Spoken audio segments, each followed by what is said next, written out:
जौहर की ज्वाला में खिली थी जो, मातृभूमि के सम्मान में जली थी जो, उसका साहस अमर कथा बन गया, नारी का गौरव सदा अमिट बन गया। भारत की नारियों की पवित्रता व शौर्य का वो इतिहास सृष्टि के अनंत काल तक अमर हो चुका है जो अमिट भी रहेगा। जौहर की गाथाओं से भरे पृष्ठ भारतीय इतिहास की अमूल्य धरोहर है। ऐसे अवसर एक नहीं कई बार आए हैं जब हिंदू ललनाओं ने अपनी पवित्रता की रक्षा के लिए जय हर कहते हुए हजारों की संख्या में सामूहिक अग्नि प्रवेश किया था।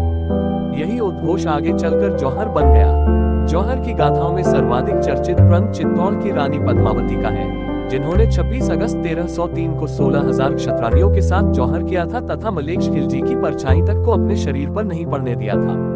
मां पद्मावती सिंगल द्वीप के राजा गंधर्वसेन की पुत्री तथा चित्तौड़ के राजा महारावल रतन सिंह की रानी थी। एक बार चित्तौड़ के चित्रकार चेतन राघव ने सिंगल द्वीप से लौटकर राजा रतन सिंह को मां पद्मिनी का एक सुंदर चित्र बनाकर दिया। इससे प्रेरित होकर राजा रतन सिंह सिंगल द्वीप गया और वहां स्वयंवर में विजयी होकर उन्हें अपनी पत्नी बनाकर ले आया। इस प्रकार पद्मावती चित्तौड़ की रानी बन गई। पद्मिनी की सुंदरता की ख्याति अलाउद्दीन खिलजी ने भी सुनी थी। वह उन्हें किसी भी प्रकार अपने हरम में डालना चाहता था। उसने इसके लिए चित्तौड़ के राजा के पास धमकी भरा संदेश भेजा, पर राव रतन सिंह ने उसे ठुकरा दिया। अब वह धोखे पर उतर आया। कहा जाता उसने रतन सिंह को कहा कि वह तो बस पद्मिनी को केवल एक बार देखना चाहता है, उन्हें बहन मानता है। रतन सिंह ने खून खराबा टालने के लिए यह बात मान ली। एक दर्पण में रानी पद्मिनी का चेहरा अलाउद्दीन को दिखाया गया। वापसी पर रतन सिंह उसे छोड़ने द्वार पर आए। इसी समय उसके सैनिकों ने धोखे से रतन सिंह को बंदी बनाया और अपने शिविर में ले गए। अब ये शर्त रखी गई कि यदि पद्मिनी अलाउद्दीन के पास आ जाए तो रतन सिंह को छोड़ दिया जाएगा। ये समाचार पाते ही चित्तौड़ में हाहाकार मच गया, पर पद्मिनी ने हिम्मत नहीं हारी। उसने कांटे से ही कांटा निकालने की योजना बनाई।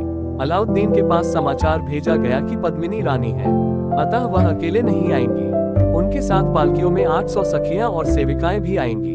अलाउद्दीन और उसके साथी यह सुनकर बहुत प्रसन्न हुए। उन्हें पद्मिनी के साथ 800 हिंदू युवतियां अपने आप ही मिल रही थीं। पर उधर पालकियों में पद्मिनी और उसकी सखियों के बदले महाबली, गोरा तथा बादल के नेतृत्व में सशस्त्र हिंदू वीर बैठाए गए। हर पालकी को 4 कहारों ने उठा रखा था, वे भी सैनिक ही थे। पहली पालकी के मुगल शिविर में पहुंचते ही रतन सिंह को उसमें बैठाकर वापस भेज दिया गया और फिर सब योद्धा अपने शस्त्र निकालकर शत्रुओं पर टूट पड़े। देखते ही देखते कुछ ही देर में शत्रु शिविर में हजारों सैनिकों की लाशें बिछ गईं। इससे बौखलाकर अलाउद्दीन खिलजी ने चित्तौड़ पर हमला बोल दिया। इस युद्ध में राव रतन सिंह ने अनगिनत मुगलों को मार गिराया तथा अंत में बलिदान दे दिया। जब रानी पद्मिनी ने देखा कि राजा रतन सिंह ने बलिदान दे दिया तथा अब हिंदुओं के जीतने की आशा नहीं है, तो उसने जौहर का निर्णय किया।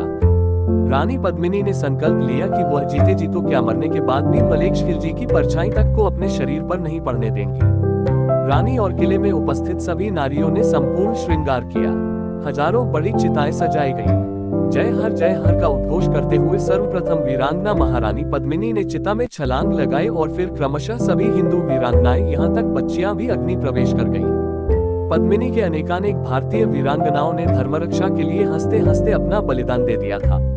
इसके बाद चित्तौड़ के सभी पुरुषों ने साका प्रदर्शन करने का निश्चय किया, जिसमें प्रत्येक सैनिक केसरी वस्त्र तथा पगड़ी पहनकर तब तक लड़े जब तक वो सभी समाप्त नहीं हो गए। इसके बाद खिलजी तथा उसकी सेना ने जब किले में प्रवेश किया तो उसको राख तथा जली हुई हड्डियों का ढेर ही दिखाई दिया। इससे खिलजी दांत भींचकर रह गया। पवित्रता की उस चरम पराकाष्ठा, त्याग की उस सर्वोच्च प्रतिमूर्ति महारानी पद्मावती को आज उनके बलिदान अर्थात जौहर दिवस पर उन्हें कोटि कोटि नमन। हमारे ऐसे वीडियो देखने के लिए चैनल सब्सक्राइब, लाइक और शेयर करो। जय हिंद, वंदे मातरम।